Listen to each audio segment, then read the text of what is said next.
చాలా కీలకంగా పనిచేశారు మావోయిస్ట్ పార్టీతో. అగ్రనేత దేవ్జీతో కలిసి ఆయన ఇప్పుడు సరెండర్ బాట పట్టారు. బడే ఎల్లయ్య బతుకమ్మ దంపతుల కుమారుడే చొక్కారావు 1997లో గోవిందరావుపేటలో ఆయన ఇంటర్ చదువుతున్నప్పుడే రాడికల్ స్టూడెంట్ యూనియన్ ద్వారా ఉద్యమం బాట పట్టారు. మావోయిస్ట్ పార్టీలోకి వెళ్ళిపోయారు. ఆయన తోడళ్ళు బడే మురళితో కలిసి అజ్ఞాతంలోకి వెళ్ళారు. అప్పట్లో ఆయన దళ సభ్యుల నుంచి రాష్ట్ర కార్యదర్శి స్థాయికి ఎదిగారు. ఎల్జీఎస్ కమాండర్గా, ఏటూరు నాగారం ఏరియా కమిటీ కార్యదర్శిగా, ఉత్తర తెలంగాణ డివిజన్ కమిటీ బాధ్యుడిగా కూడా ఆయన పనిచేశారు.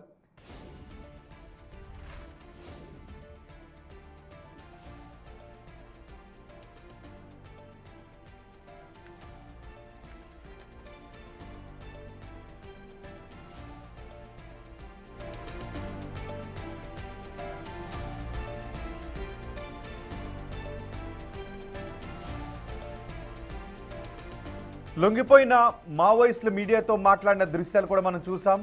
మీరు బిగ్ టీవీ స్క్రీన్ పైన లొంగిపోయిన మావోయిస్టులను చూస్తూ ఉన్నారు. మొత్తం మావోయిస్టు లేని భారతాన్ని నిర్మించాలి అన్నదే కేంద్ర ప్రభుత్వ లక్ష్యంగా కనిపిస్తోంది. సో మావోయిస్టులను లొంగిపోయే విధంగా